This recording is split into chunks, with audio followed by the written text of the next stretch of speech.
Well, here we go. Arnold! Hey, Arnold! Arnold!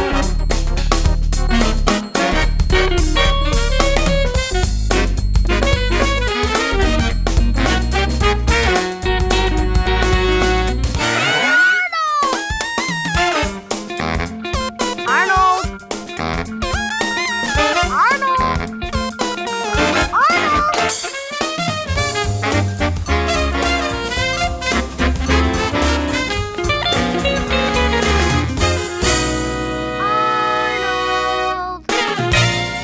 Move it, football head! Hey, Arnold! Huh? Great, Bartlett. Thank you once again for coming on the Arun Mehta show. It is an absolute pleasure to see you again. Hi, good to talk to you. Yeah, it's great. So you're calling us once again from Ready Jet Go, I believe. That's correct. These are the offices of Ready Jet Go in Glendale, California. Wow. So what is it? Are you doing more Ready Jet Go stuff with PBS at the moment? We are. We're working on season 2. We rolled right into a season 2 as soon as we finished season 1. So that's going fine. Yeah. And so I'm now at this point I'm simultaneously doing season 2 of Ready Jet Go and the Jungle movie. That's great. So, I saw a video from on your Facebook page where 67 moons were being sung about, and yeah, and it's like I'm very envious right now of the current generation because I believe when we had our Craig Bartlett cartoon, we only had 3, and that was Harold, Sid, and Stinky. I know. I have to say, I probably mentioned this when we talked about Dinosaur Train. Once you get into a show and you're working with experts who are giving you your curriculum for a science show, it's like you get tuned in. Your search engine, when you get online to look up stuff, it learns your algorithms, and it's like, hey, here's a new dinosaur discovery every time you turn it on. And it's the same way with astronomy now. Every time I turn on my computer, I've got more space news, and it's an amazing time for space exploration. They're finding tons of stuff. No doubt, we were really in a hurry to get 67 moons on the air before Juno found new ones. It's out there right now going around Jupiter. It's no doubt going to turn up some more moons, and our number will now be obsolete. But for now, 67 moons. Okay, so what we're going to do is we're going to start off with the asking questions about the Hey Arnold TV series. And so these are all the questions that all the Hey Arnold fans want me to ask you. So you ready for the first one? Sure. Okay. The first one is, how long does it take you to produce a Hey Arnold episode? We used to say about 9 months, and that would mean several weeks to develop the story and write it, turn it into a script, and then record it, get the tracks back, cut them, hand them out to the storyboard artist. They'd storyboard for about 4 or 5 weeks. And then we'd ship it overseas, and it would be animated and come back and put it through post. So generally, like 9 months. 9 months. But of course, they were all stacked up on top of each other too. Every week we'd start another one. Oh, okay. So, I mean, were they simultaneously done? So it's like you'd be doing how many episodes would you have on the go at a particular time? At any point there would always be about 10 in some kind of shape that I was working on, and the orders would be Nickelodeon ordered them 20 half hours at a time for 5 years in a row. So we 100 episodes were ordered in 5 years, and somehow they just all overlapped and they never ended. And also 20 half hours is 40 11s, and sometimes we'd break those up into specials, but that's a lot of stories. It's somewhere like 180, 190 stories that we made in those 5-6 years. You're going to say it's a big throwaway from, but I believe wasn't the Flintstones the first TV season that they did, and it would take 6 months to make one episode, I believe. So it was. Yeah. Well, I mean, back in the day, they used to animate more of it themselves in house. I think that was a factor. We could ship our animation overseas, and it would be getting done by hundreds of people in Korea. Okay, next question. How did you come up with the story of the episode Arnold's Christmas? That's a good one. That was mostly Steve Vixton's, although Steve and Joe and Sullivan and I are credited for a story. I know we all worked on it together, but we had Mr. Wynn, and we really loved him. Valen Coleman played Mr. Wynn, And it was just such a funny character. He was so unpredictable. You'd write him something to say, and it would come out so interestingly in his authentic Vietnamese accent that we just loved writing for him. And Steve said, "What if we somehow pulled together, like, your basic, like, Arnold puts two people together story, Arnold the kind of Christmas angel seemed like a natural, but Steve said, what if he was a Christmas angel for Mr. Wynn, and what if Mr. Wynn somehow was there at the fall of Saigon and had to be helicoptered out?" And so we were all like, "Man, that would be awesome." And we before we went ahead and wrote it, we talked to Bowen about it and told him what we were thinking, and he said, "I was in Saigon in the helicoptering out at the fall of Saigon." So we're like, "Oh my God, this is so great! This really actually happened to Bowen." So then Steve wrote the first draft. Joe and I worked on it with him. We got the script done, and Nickelodeon they were a little alarmed by the idea, but they were pretty good sports, I got to say. You consider a Christmas show that features the fall of Saigon in the first half of the special. That's kind of amazing. I always thought that whole Mr. Wynn flashback when he tells the story to Arnold is really one of the coolest sequences we ever did, and it has really neat music too. Lang even put a little bit of Jimi Hendrix guitar on it when everyone's running through the embassy. It's really cool. And oh God, I don't know. It's got like a tattered American flag flying. It's amazing. And we never say Vietnam. He just said, he tells Arnold, that he was from another country. That's all he said, and that there was a war and he had to get out. So we never literally said the Vietnam War, but it's quite obvious. And what else was cool about that? I loved the fact that when we brought Mai in, the woman who played Mai, and she read with Mr. Wynn, they both just break into Vietnamese, and everybody was crying. Man, we were. That was intense. That was an intense recording session. Anyway, that's how we came up with this story. It was mostly Steve Vixton. Yeah, and I just with the actually, was it in the 90s? I mean, obviously it was only like what 20, 30 years away from like the Vietnam War. So I think was that time kind of like a lot of shows were trying to kind of like come to kind of some kind of terms with. With Vietnam, and obviously, when did Platoon? I thought so. When did the movie Platoon come out? I can't remember. That was 1980. Platoon was kind of around that time, and I always thought of Apocalypse Now as one of the first movies that really took on Vietnam. The 70s. It was a while after the war before you started to really see some Vietnam movies, and I think Apocalypse Now is about 79. Platoon was probably, I don't know what, 90, something like that. Now I'm gonna have to look it up. But yeah, we had all the Vietnam kind of psychedelic Vietnam movies already that we were fans of, and we kind of quoted. I love Apocalypse Now. I love to quote that movie. Okay, next question. How did Brainy get his nickname?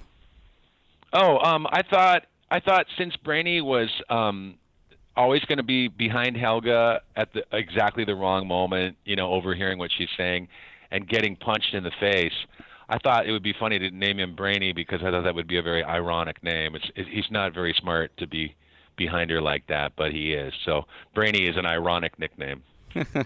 He may be Brainy. I mean, maybe he's really smart, but we haven't seen it yet. Well, I think, given the fact that he seems to be always behind Helga when he seems to always be there, maybe, I wouldn't say at the right time, but probably like in the right place at the wrong time, I guess you could say. I guess you could say he's quite smart to what's going on in the show. He's kind of supernatural. Brainy's kind of a magical character. Yeah. Okay, next question. What was Mr. Simmons like when he was younger? I picture him having a really interesting past with a lot of world travel. He ended up being their teacher. He just sort of appeared out of nowhere. And when we started Mr. Simmons, we were basically going, why don't we give the kids a really cool teacher who's really smart? And that's basically all we had on him at that point. And so in terms of backstory, we never really did anything. We never did any flashbacks of Simmons when he was younger, but I just picture him being kind of a world traveler who loved to show kids, slideshows of all the places he's been. And that's kind of all I got on him. Well, I'm sure the fan fiction will take care of the rest. So, yeah. Yeah, that's right. They can fill it in. Yeah, you guys can fill in the blanks. You know what to do. Okay, next question. Do Arnie's friends from the episode Arnold Visits Arnie actually exist outside Arnold's dream? Kind of like the way Gloria exists outside of Magic Show. Right. I think that was all Arnold's like hallucination. I think that they don't really exist, although it's possible. I mean, Arnie's such a funny character anyway. I mean, we came up with Arnie just on purpose to make like the sort of opposite day, like wacky Arnold. And so, why, if he exists, why couldn't all the rest of them exist? But it all had such symmetry that it was clearly Arnold's dream. So I'd say for now they're just made up. Yeah, I was going to say because Arnie was made out of one of the rejected cells from the Arnold character. Was the same with the other friends in that episode? Were they also made out of rejected cells as well? Kind of. It was really more like with each of the rest of them, we were trying to figure out like what their opposites would be like, and so it wasn't as much directly inspired by off-model Arnold drawings. Yeah.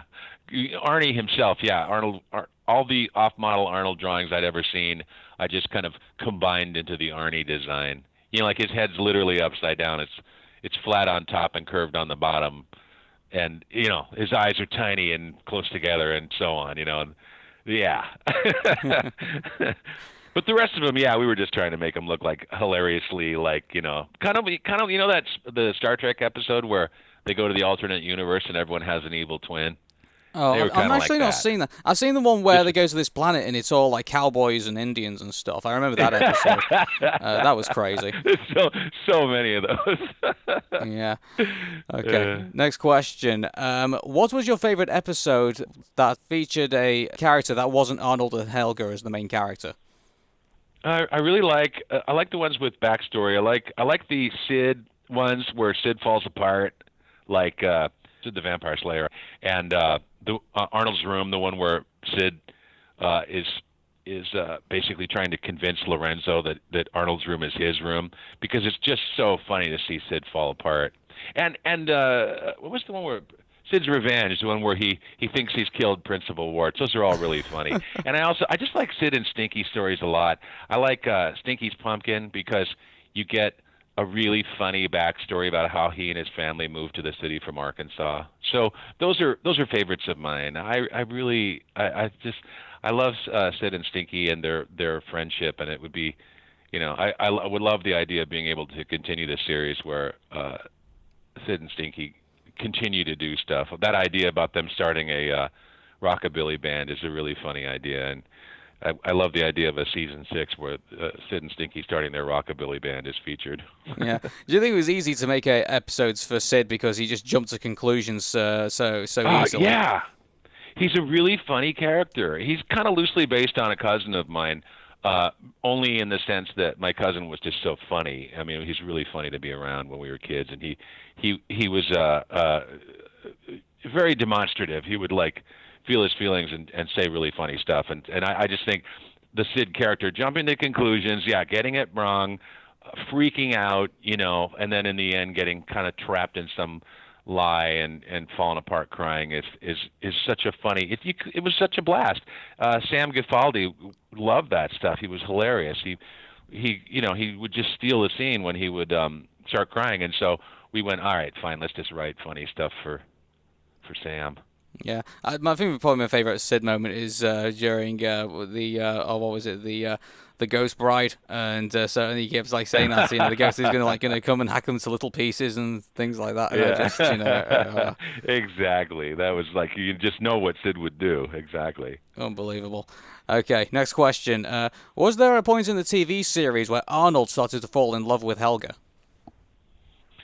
In the TV series, I don't think so, because I feel like we were saving that. Like Arnold, if in the TV series he has many looks at how deep and profound a character she is, and any kid with any sense would realize that she was in love with him. But we just thought it'd be funny if Arnold was kind of a little dense about girls and about it just seemed funny. In general, my philosophy is that girls are way ahead of boys at that age, and boys are kind of forever, trying to catch up. And so I made it that he liked her. He knew she really had something going on, but he just didn't know how to feel about her. So I basically was saving that. For the first movie, she tells him that she loves him in no uncertain terms, and yet they still get out of it. At the end of the first movie, he's still like, well, that didn't really happen, did it? So he can't quite love her. But you look at like Married, that's in the regular series, and that seems to have a lot of subconscious understanding on Arnold's part. Yeah, I was going to say because it looked basically no. It looked like in the series, it looked like it was sort of kind of okay, not building up into a relationship, but there was like season 1, Arnold didn't really understand Helga, and then as the seasons went on, he kind of went to kind of like saying she's okay, and then liking her, and then somewhat becoming like a kind of a friend in a way. Was that kind of like starting to build up throughout the seasons? Yeah, so that was the arc he was going on, and I also felt like we told the audience in Married that they're totally soulmates. They're going to end up together, and their friends are kind of wise. Like Gerald's very wise, and Phoebe's really wise. And you see Phoebe at the end of Married. Phoebe's sitting there having that vision of the two of them, and it's very dear because Phoebe. She just shuts her mouth and doesn't say anything about the relationship to Helga, and she just watches and she knows what's going on, and she can see it all. So I like that. I like that idea that they're on this trajectory to be together someday. And they'll just, for our entertainment, they'll just fight and fight and fight and never get it together until someday, someday. Yeah. Next question. Given the craziness that goes on around Arnold, where does he get his calm personality from? Oh, that's a good question. I always thought Arnold, he's like a little Buddha, and there's kind of no real reason for it. It's just that he always grew up in such unusual circumstances. His parents have always been missing since he was barely old enough to remember, and Grandma and Grandpa raised him in this way where they gave him a tremendous amount of independence. They basically treated him like a little man from the start, and they kind of the backstory would be like Grandma and Grandpa helped him make that attic room into a cool kind of Zen space, and he just and those weird borders and stuff. So Arnold always kind of was like the adult in a house full of grown-up kids. Was sort of that's the way I pitched it, and that's basically it. He's got the kind of cool stuff from his mom and dad. That's kind of in his DNA. And he was always treated like a little, like Buddha by all the kooky adults in the boarding house. Yeah, I was going to say, because, would you say it was a trait where maybe Arnold was wanting to become different in this crazy world? Like we all want to be kind of like, our own kind of different people. And would you say, so Arnold kind of made a decision maybe in his mind that he wanted to kind of like be the calm center rather than kind of be, like everybody else and be like, be the craziness, if you will. Do you think he probably subconsciously made that decision? And it's partly kind of how I pitched it, because the original Arnold shorts that I made, he didn't speak at all, and the same with the comics that when I showed them to Nickelodeon, the shorts and the comics, he was this kind of silent character, and so I just built from there. I knew for a series he'd have to have a lot more of an outgoing personality and kind of be the ringleader on stuff. But still, in some cool way, he just stayed kind of calm and quiet compared to everybody else. And it was fun, too. Once I got the series going, Helga did a lot of the talking, you know what I mean? Helga kind of barges in and, yells and stuff. And so Arnold, by comparison, just seems super chill. Yeah. Next question. Is Arnold a Christian? And if not, is he religious at all? I always try to leave religion out of it. I mean, the setting is supposed to be a modern American city with all kinds of ethnicities mixed together, and the way I chose to show it was that it was all pretty cool. That this was a benign place, and people, we didn't really get into into that kind of controversy. It was fun to make Harold and Eugene Jewish, just because we thought that was fun to kind of add that, and Joe Purdy wanted to write a bar mitzvah show, and so it was like, wow, cool, then that'll be and was really well received, Harold's bar mitzvah, Joe said over the years many people wrote to him and said, that's so cool, we showed Harold bar mitzvah at at the classrooms where they take where they study up for their bar mitzvah. Yeah, I only know the synagogue. I don't know anything really about too much about the Jewish faith, fortunately. So there's a little bit of that going on, but mostly we tried to not be specific about it. So it's a pretty non-religious TV series, but just because I don't want to get. I don't want to say any religion's better than any other. Okay, then. Cool. Next question. In Hey Arnold the movie, why is Big Bob's hair brown? Yeah, I think Bob at that point dyed his hair. He was having probably some kind of midlife crisis, and he just wanted a kind of a new look as he branched out with Nick Vermicelli and started this big new business venture. He dyed his hair to look more more virile. Okay. Next question. Are the Hey Arnold chapter books canon to the TV series? That's a good question. Having been involved in all of them, I would say they are, because they some of them are adaptations of stories from the series, and some are new. And like, for example, Brainy's E-Files is a look into Brainy that we never get from the series. You find out that he's actually quite eloquent in his writing, and so there you go. I mean, you learn that Brainy is kind of brainy. But so even though some of those things didn't happen, I would consider them part of the canon. It'd be fun to do, like, there was the Bermuda Triangle one. I mean, yeah, the Bermuda Triangle, which I can't. I've currently got some of the Hey Arnold chapter books on my shelf, and I'm trying to have a look at which ones I've got.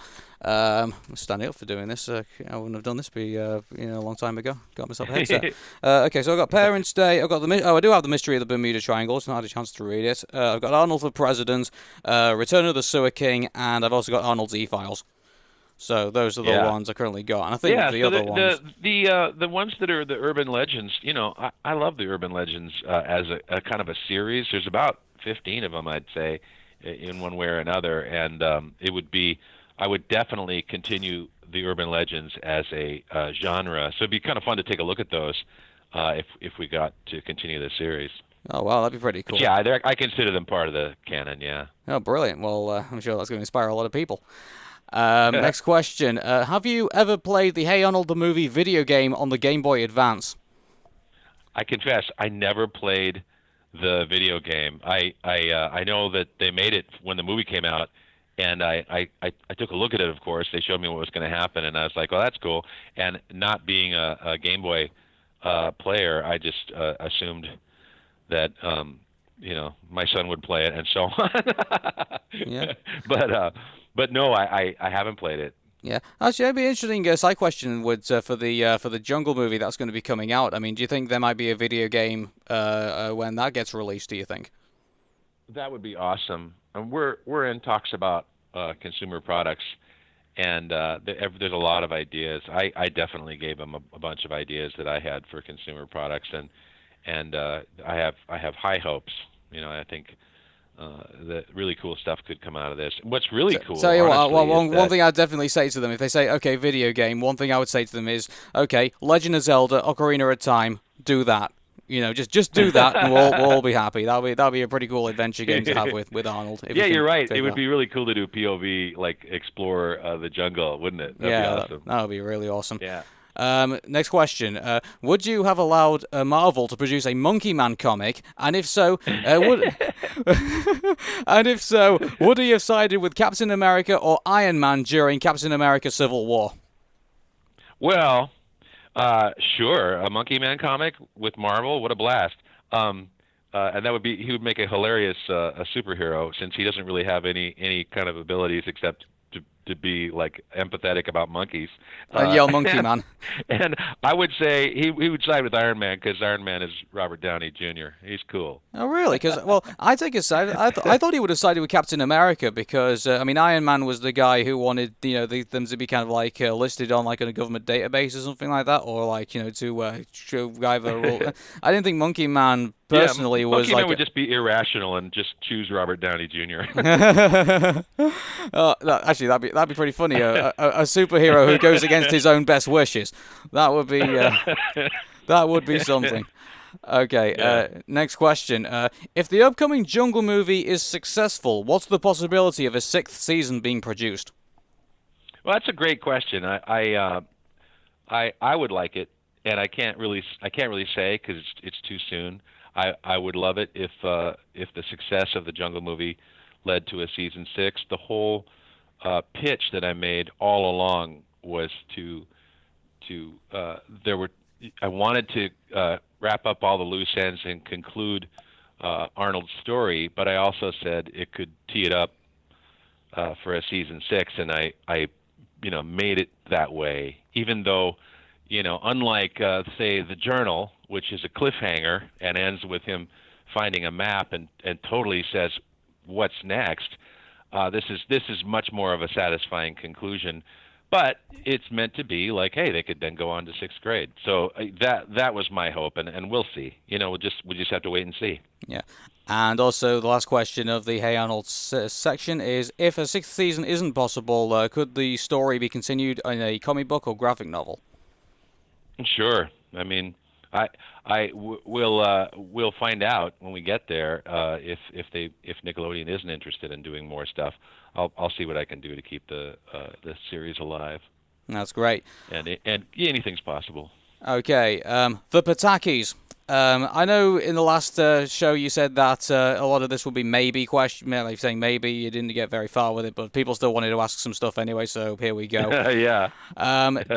What do you think all the Hey Arnold characters will be like as teenagers? I think it would be. It's basically. It's fun to even be doing in the Jungle movie. We're kind of starting our story where they're all a year older, and they kind of go through the summer of what would be between 5th and 6th grade, and then by the end of the story, they would be ready to go into 6th grade. So we're kind of already kind of thinking about that kind of stuff, what they'd be like as they get older. And all I know so far is they would just be kind of themselves. Slightly older versions of themselves, kind of working out all those problems. Rhonda's too narcissistic, and how would she do with that? Harold is kind of struggling with his kind of weight issues and like trying to show his sensitive side and not be a bully. I mean, Sid and Stinky starting that rockabilly band, things like that. I would just basically think up funny stuff to have them continue. And a series is. The whole idea of a series is you try to make it so it can continue in the status quo. So in a way, some of those relationships don't really change. They just are more so. Yeah, I tell you what, I really like how I've seen the designs from Comic-Con, and I really do like how they seem to be evolving. They seem to have got cooler as they got along, because I'm just really glad they seem to have got cooler, and and they kind of evolved in their own way rather than kind of like becoming into, exactly. And we thought long and hard about that. Believe me, we put a ton of work into those reboot designs because we knew they'd be really, really analyzed. And I have to say, the reaction to the new designs has been so overwhelmingly positive. In this age of the internet, where people so automatically like to hate on stuff, it was amazing. I was really pleased. The one thing I would say about that is super fun to. So, what's that? The one thing I would say about that is that some of the stuff that's come out, it's basically because it's there to make money. I'd like to think that what's happening here is, there's actually some good, proper thought going into this. And, Craig, you're there, and you guys actually care about, the thing that you created. And so we're, as far as I'm concerned, I'm really satisfied with what's going on. So, sorry to sound like... it's really true. I'm not rebooting this series because there's just like money to be made, and maybe if we dust this off, we can figure out something to do. It's really the opposite. I'm rebooting it because I've been trying to reboot it for ever since the show got canceled, and I've been thinking about how could I get back with Nickelodeon and tell the rest of this story. So it's really, yeah, this is something we really care about. We want to do an excellent job, and we know how passionate fans are about the series, and I take that into consideration. I know people really care, and so I'm not gonna. It's not just some kind of random knockoff at all. It's really something I care about. Yeah. Next question: would Rhonda be be in the Patakis, and would she be dating either Harold or Curly?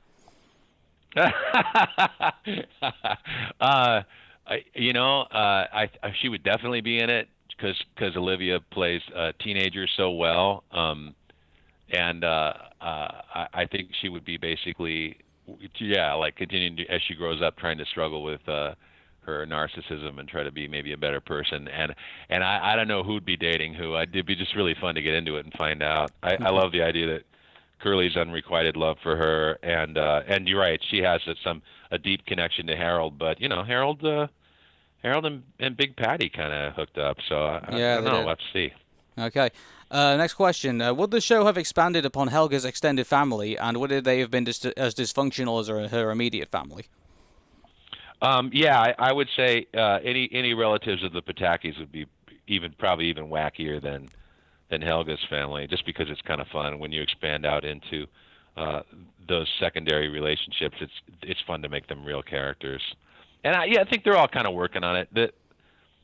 As they get older, Bob's trying to be less of a jerk, and Miriam, of course, goes through 12-step and is basically a recovering alcoholic in our scenario of the Patakis. Cool. Kind of look. I think Miriam has a ton of potential. She can kind of do anything. And it's just that she has kind of shut down. So the thing we thought about the Patakis is that Miriam would kind of wake up. Yeah. Oh yeah, that's it. Which kind of leads to your next question, right? Yeah, it does. It's would Bob and Miriam have been better parents to Helga as the series progressed? Yeah, I think they would. And it's funny, like a series. There's a couple things going on. You're trying to always get it back to the status quo because you don't want to just have things forever changing, because then you might randomly see a later episode and an earlier episode and they don't connect. You can't make sense of it. So you have to have your characters evolve really slowly and be on this sort of long path. And so I would just say, Helga gets older, she gets some help, I think the things that happened in like Helga on the Couch, where she gets an ally in Dr. Bliss, I think that's really cool. I get the idea that Dr. Bliss would get her to confront some of her worst issues and work on those. And I like the idea of Helga kind of being a work in progress. And in that, she might demand that Bob and Miriam pay more attention to her, and they would all maybe get to a better place. So that would be fun. I mean, the trick is how to do that without making everybody just happy, and then you don't really have any stories. Stories all come from conflict, so yeah. You need them to be dysfunctional. Next question: what dark elements would have taken place in the show, and how far would it have gone? Well, Helga's there's a lot of darkness in Helga and in her family. I think that's part of the fun of it, is just kind of how ferocious Helga really can be. She's believably. I love that. I love that quote from Carolyn Framke. Wrote an early piece about the series for the AV Club, where she said Helga is instantly terrifying in the very first episode. And I think it's really right. Helga has the ability to be really terrifying. So, like, it taps into some kind of darkness that is really real. And Bob's kind of a monster, and he's kind of exploded. We've heard him be pretty terrifying. If that was your dad and you were 9, you'd be pretty scared. So there is some darkness in the series, and I don't know. I would just kind of, if I was making the Patakis, that would be a show about a bunch of teenagers, and things have to be pretty dark. And Yeah. I don't know. It would I just mean, would depend you go as far as like on I what. don't know, like say Helga's thinking about like having her first time or something like that, or it's like some guy comes up and like tries to offer her drugs or something like that. I mean, it's like would you That go kind of that? stuff is really interesting because if you're making a show for Nickelodeon, is drugs are pretty much out. Uh, Sex is pretty much out, and Yeah. I always what I like about making the Hey Arnold series is that, and including any reboot we did, they're still kids. They're not even teenagers, Oh, and okay. so it's pre all that stuff. And so if I was doing them as teenagers, that would be, I don't know, that'd be up for discussion. We just would have to see. Yeah. Well, that will tie into our next question. Is now with the Jungle movie in production, do you have any hope that Nickelodeon or MTV will finally pick up the Patakis and produce a few episodes? I can't, to me the sequence would be Jungle Movie, then rebooted Hey Arnold series, and then just who knows what would happen next. And so that's so far in the future. I really can't say. Yeah. I don't I was know. gonna say We'll because see how this hasn't goes. I mean, MTV it's recently? really good. People are talking about it. We're really on the radar right now. So it bodes well for the future of the series. Yeah, because I was going to say, because MTV has started bringing back some of their animated series recently. I mean, Beavis and Butthead, I believe, has come back, and also they've started doing a dedicated channel for like all their old '90s stuff. So it's like, Yep. I thought like kind of like slotting and saying, well, Helga Pataki's quite '90s, and we could do a whole show about her, So cool. Yep. And exactly. There seems to be a real market for it, Yeah. and the adult fans that like the show as kids are the prime target market audience for MTV and for Nickelodeon. So it is if enough people demand it, maybe it'll happen. Yeah. This is pretty much our main event, I guess, of our discussion, which is going to be Hey Arnold, the Jungle movie. But before we get into it, Craig, you and I were sat here, what, 6 years ago, and it was a dream, wasn't it? I mean, like, the idea that... and I at that point, I didn't think it was ever going to happen, and to tell you the truth. Yeah. It seemed like, if we're going to look at the timeline, it seemed like around 2012, there seemed to be a kind of a critical mass of people that were kids that watched the show being out, grown-up adults, journalists, writers, artists, animators, and they were doing all kinds of fan art, and the social media stuff seemed to be really kind of reaching a critical mass too. I'd been sort of steadily since 2008. I think I'd been steadily posting Arnold stuff, but it kind of grew. Instagram started around then, and I started doing regular Instagram feed Arnold stuff, and we just watched it grow. And so I think that's part of what happened. And when I went in to talk to Russell Hicks, 3+ years ago, when he first started to run the Nick Animation Studio, I'd known him from back in the day when we both were at Nickelodeon in the '90s, and I went in to talk to him, and he told me even then, besides saying, "Hey, where you been? Get in here. Let's, get the old band back together," which was like music to my ears. He also said, "This place," referring to the Nick Animation Studio, he said, "This place is about a third of the people that work here are of the age where they'd grown up on the show." And so we have all these animators here who are in their 20s who are saying, "Why don't you guys make more Hey Arnold?" So it was just sort of in the air. And in that time, from then till now, we made the deal. I put together a big pitch.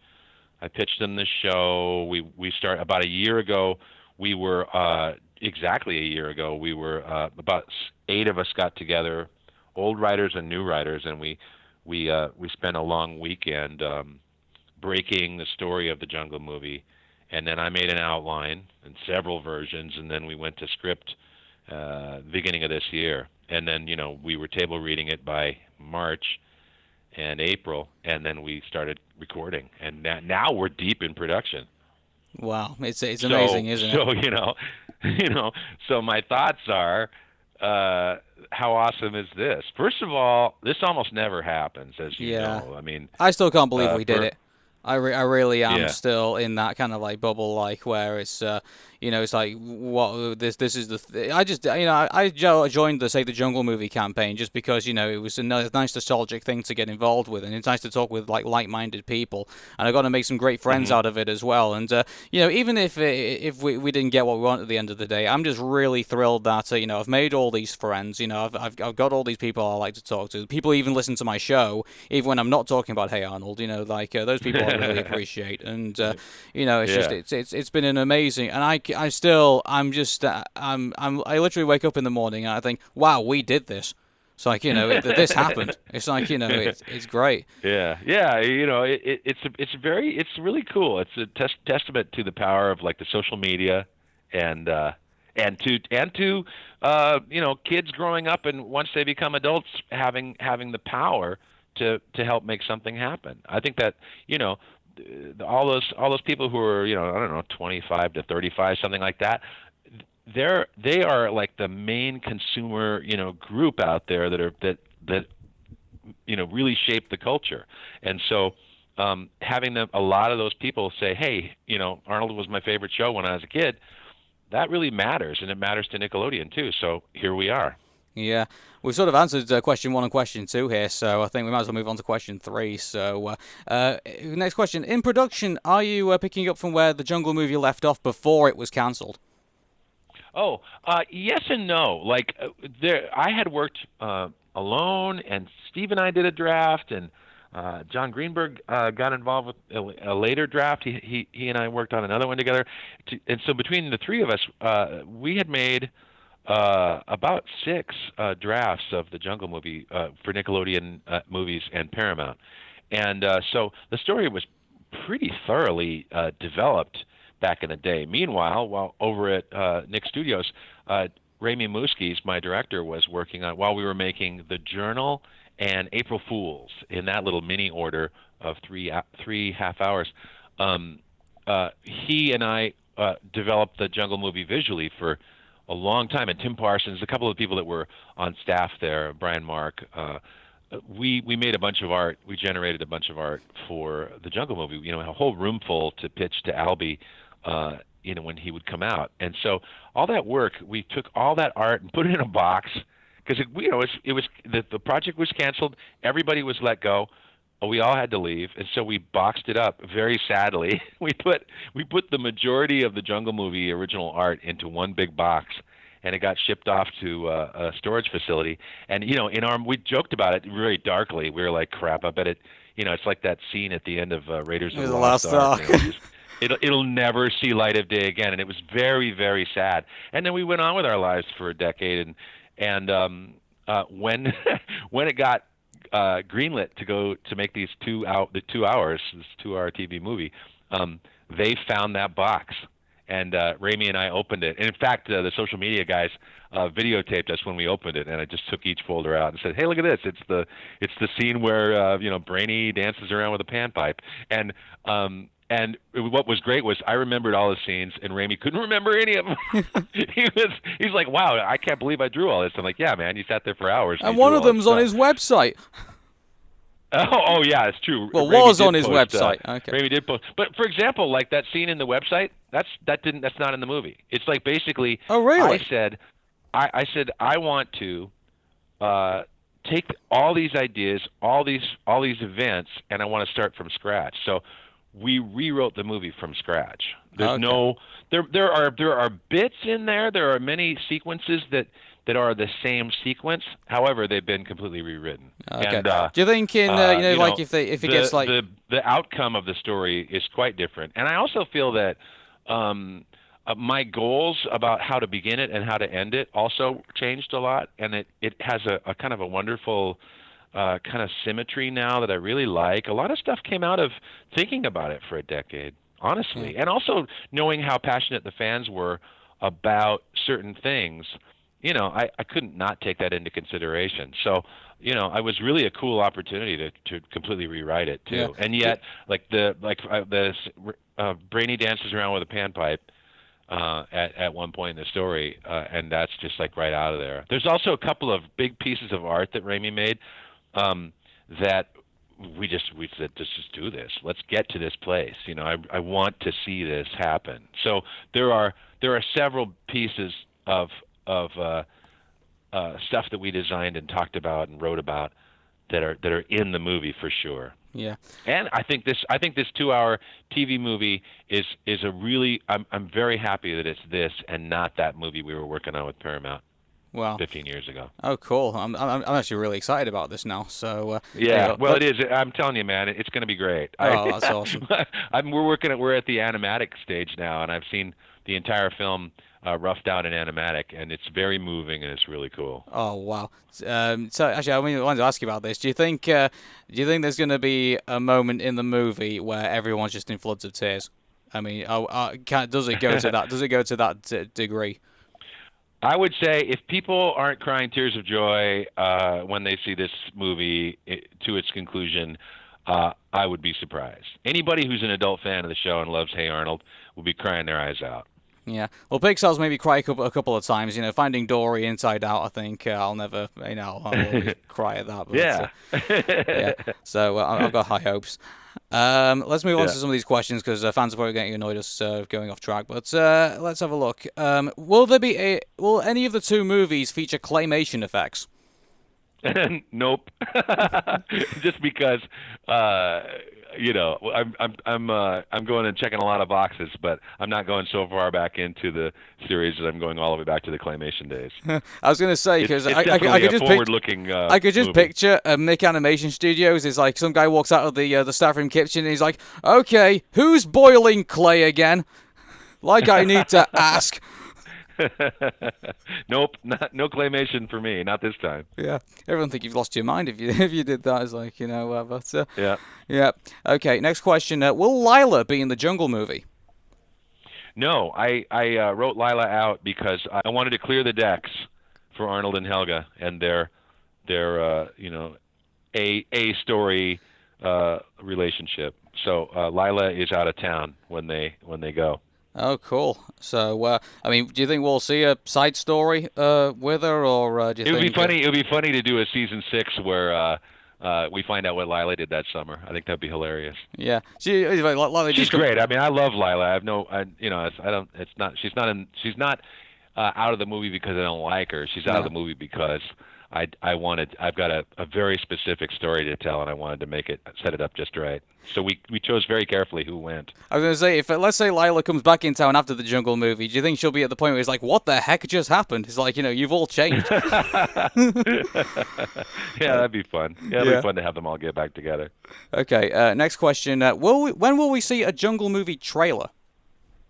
Oh, yeah, people have been really asking for that. I think, here's my prediction. I think Comic-Con 2017 would be the perfect place for an Arnold Jungle movie trailer. It's my goal, and I know part of the problem is we'll get to a point where we have something to show, and that might be before that, but I think Comic-Con is a great place to premiere stuff. I loved our experience this summer.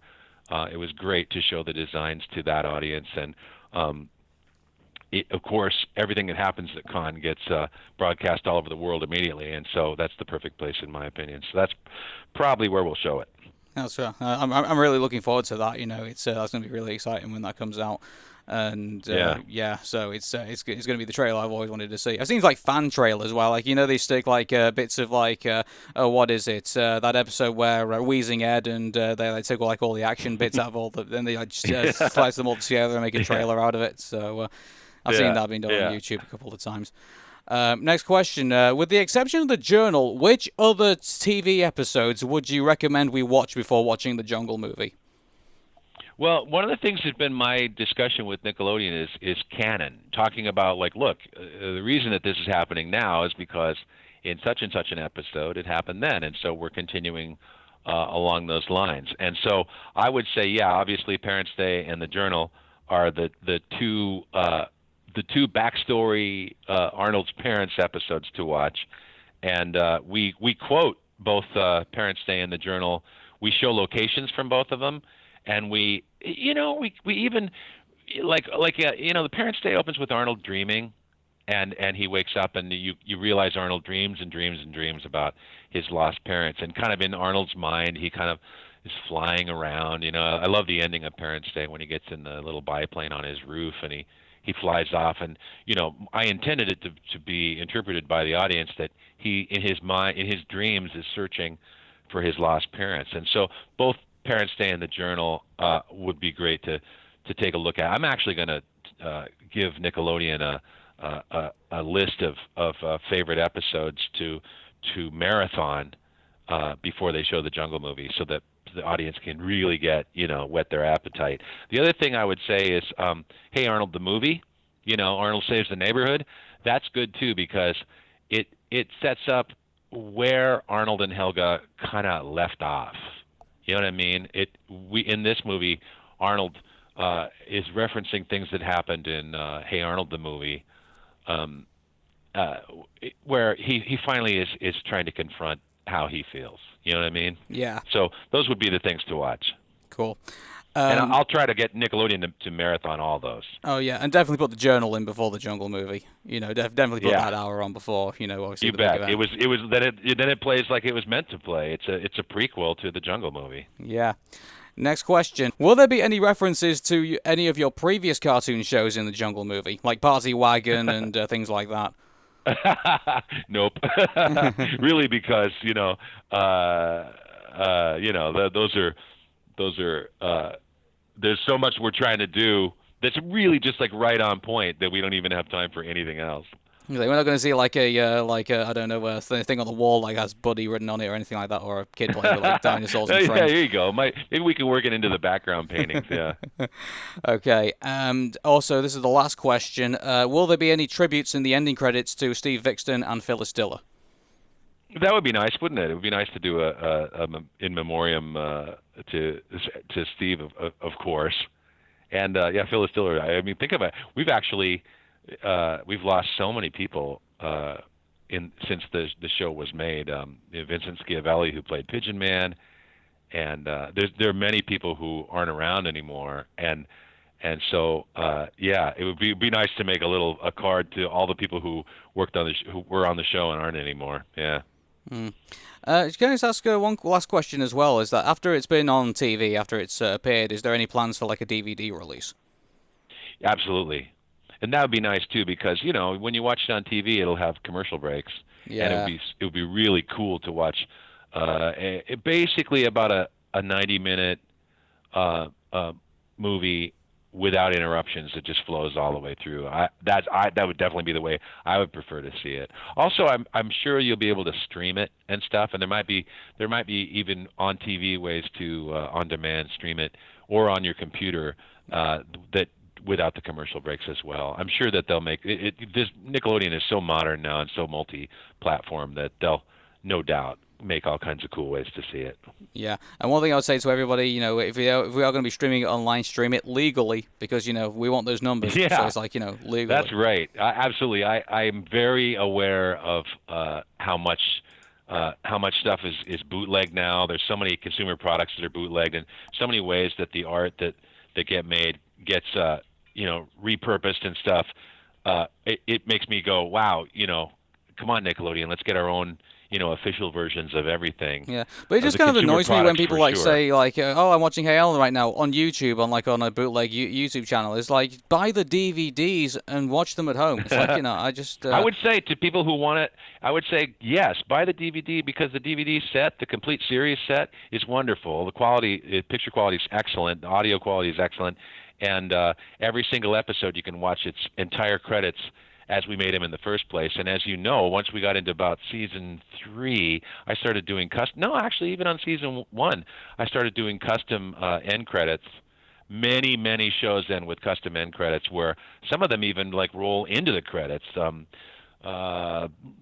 Big Sis, when Lila comes to be Olga's little sis, and Helga becomes jealous, and finally they all go out midnight rowing under the moon, and they sing Moonlight Bay. That episode, the credits run through that whole finish that song, and then there's silence, and you just hear a loon somewhere, and then finally Olga goes, "Oh no, where's Helga?" After the credits are done. So it truly, if you get the DVD set, you can see it completely as we made it and how it was intended to be viewed. And YouTube cannot give you that. So I think people should just drop the, I don't know, $25 or whatever it is, and go pick up the complete set. Yeah, because doesn't Nickelodeon still do, like, when they're doing through the credits? Like, don't they still do like the you're coming up next on Nickelodeon? It's like, and oh, totally. Yeah, that happened while we were in production. In fact, I was right. It was like season 4, and I was like really into the custom credits. I was having Jim Lang make cool mixes, and I was saying, let's every time we do credits, let's not go to the original end credit music is called Stompin', and that's the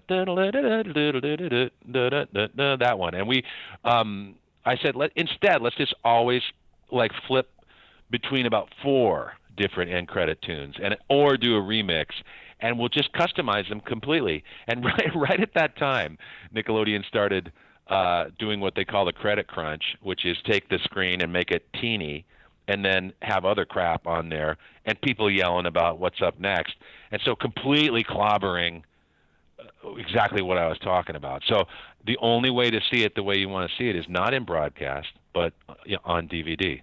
Cool. Okay, let's quickly go through these next couple of questions. Thanks for those Jungle Movie questions, by the way. It's really interesting to see what's going on, and hopefully, once the Jungle Movie comes out, we're all going to be really excited. So. Yeah. Yeah. Okay. Any other business? This question is, how much has Nickelodeon changed since you left? Oh, always bigger. It's always a bigger company than when it started. A really cool development, I think, is that as they grow and they add more layers and there's more vice presidents than ever and more executives than ever. Chris Viscardi, who was the co-creator of Pete and Pete, and a very cool, funny writer who, Pete and Pete was a very trippy, unusual show, and full of strangeness and, weird beauty and everything. And so for that guy to become an exec, that's really cool. He's the exec VP in charge of franchises. So he is my exec because it's Chris's job to look at all the existing properties that have been out for a long time, mostly 90s shows, and look at them and see what can they do with them. And so that would include Arnold, of course. Arnold was the first one they teed up as like, well, here's the show, mostly because I'd been pitching to them and saying, why don't we do it? And I had my Jungle Movie pitch ready to go. So I was obviously the first choice. Like, okay, great, we'll make your movie, and that can be considered the first of our reboots. But Chris is looking at all those properties now and seeing what else could be done. So that's a cool development. I love having him as my exec. He's a writer himself, and he's a really cool guy. So I'm really glad about that. Cool. Next question. Basically, all the people I've been working with have been great. Mike Samasisia is the head of the TV movie department, and he's a blast too. And we've got execs that work in Mike's department, the TV movie department, who are Arnold super fans. They grew up on the show as well, and now they're working as execs at Nickelodeon. So that's a cool phenomenon. Cool. Next question. Didn't see that coming. No, I didn't see that at all. Next question. Has Nickelodeon proposed to you about doing a Nicktoons crossover movie featuring Hey Arnold characters? Well, I know that's been people have been talking about that for like a year now. That kind of went out in the trades, and people have been talking about that project. I know somebody is developing that, but they haven't gotten into any substantial talks with me about it. I mean, I'm aware that that's a possibility, but that's it. We haven't talked about what would happen. I'm going to reserve judgment until if it becomes real, then I'll know what they're proposing. But meanwhile, it's just one of those things. I kind of think that's sort of a autopilot thing that studios do. They go, hey, what if we did a crossover where we put all our characters in one movie? You know what I mean? Mm-hmm. And I don't generally think those are, that's not my favorite idea of a movie to go see. But we'll see what they got cooking, and when they finally get a hold of me and want to talk to me about it. Cool. And the very last question is, would you read a fan fiction crossover featuring Hey Arnold, Dinosaur Train, Party Wagon, and Ready Get Go characters? Wow. Sure. Although, as we've talked about fan fictions in the past, you and I have talked about this, I generally don't read fan fics, mostly because I don't have time to even watch TV or read anybody else's stuff because I'm so busy, writing Arnold and and Ready Jet Go stuff. So it'd be if somebody wants to write a fanfic, go for it. And maybe I'll get a chance to read it. But and also, we talked about this too. I deliberately did not read Jungle Movie fanfics because I didn't want anybody to say, "Hey, I wrote that. That was my idea." You know what I mean? I wanted to approach that from a place where it was coming from me. So anyway, yeah, I mean, I think it's great. I think people's fan art, I can see it's very easy for me to just look at people's fan art. Reading fan fictions is harder because there's a lot of material out there. Are you taking a lot of inspiration? Are you taking a bit of inspiration from fan art? Because I saw an Instagram post of all the fan art on the wall and of Hey Arnold. Oh yeah, wasn't that funny? I thought that was really cool. Yeah, we love it. It was one of the things that I really noticed was it seemed like around 2012 where I was like, oh my God, look how good the fan art is. It's the people who were fans of the show have grown up, gone to art school, and now they're making really killer art. Nadja Porter is working as an intern now at Nickelodeon. She's been doing that. She's the one. What's her? Blue Chicken is her fan art artist name. She's been drawing killer fan art for years. Janelle Medina has been doing amazing fan art for years. She did Arnold stuff back, around 2012. She started sending me stuff, and I was like, man, this is awesome. And she lives in LA, so we became friends. And Ko Kinako in Japan. That stuff is phenomenal. All these are people I see their work, and I go, oh my God, when we were doing this series in the first place, if they'd have been around, I would have said, yeah, come be an artist on the show. So in this reboot time, it's been really cool to reach out to some of these. In fact, when we started working on the character design reboot, we reached out to Natasha Klein, who's here in LA. She's an animation director. Janelle and Ko Kinako and a couple other people, and as well as Clint Bond, who was our character designer in the first place, and had everybody just we kind of blue sky, what if we what if we took a crack at these characters? What would you do? And we looked at all this stuff and kind of took it all into consideration as we went to make the rebooted characters. So there's a really cool feedback loop of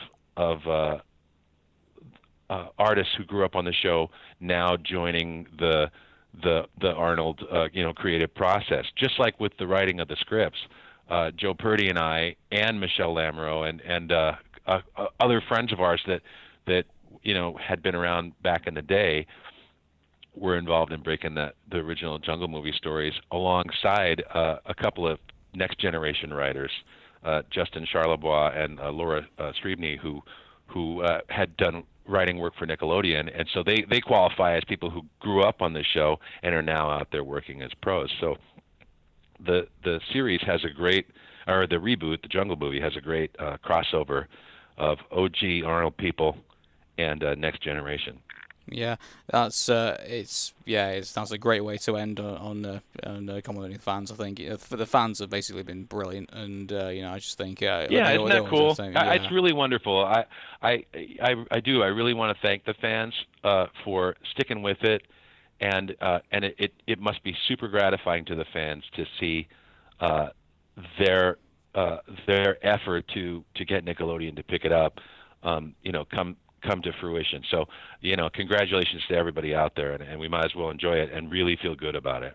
Yeah, and also Craig, I was going to put this into there was some plenty of questions where they were saying, thank you for everything that you've done for the last 20 years, and also for giving us the show Hey Arnold, and I just wanted to basically put this general one together and say, from everyone in the fans, really appreciate everything that you've done over the last couple of years and all the work that you put into the Jungle Movie as well, and we're really looking forward to seeing it, and the big consensus amongst the questions was a massive thank you for 20 years of what has been a spectacular, great cartoon.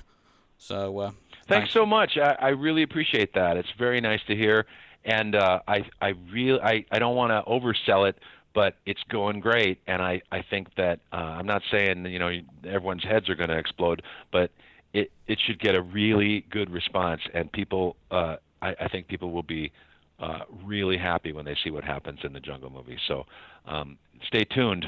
right? Yeah. I'll sort of, I'll leak little information about it as we go. But for now, it's going great, and we'll be able to see it, around Thanksgiving of 2017. Yeah, we're really looking forward to it, Craig. Craig Bartlett, thank you very much for being on the Arun Mehta show for a 6th time. Where you've been one of my best guests on the show, and and also you're really generous as well. And so a big thank you for coming on and talking to all of us and making us feel really special. So thank you. You're welcome. Okay, take care, All Craig. Right. So, all right, see you soon. Best Bye. wishes. Bye-bye. Slippage. Slippage. Slippage.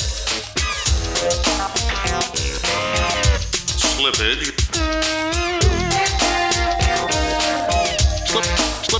Slippage. Slippage. Slippage.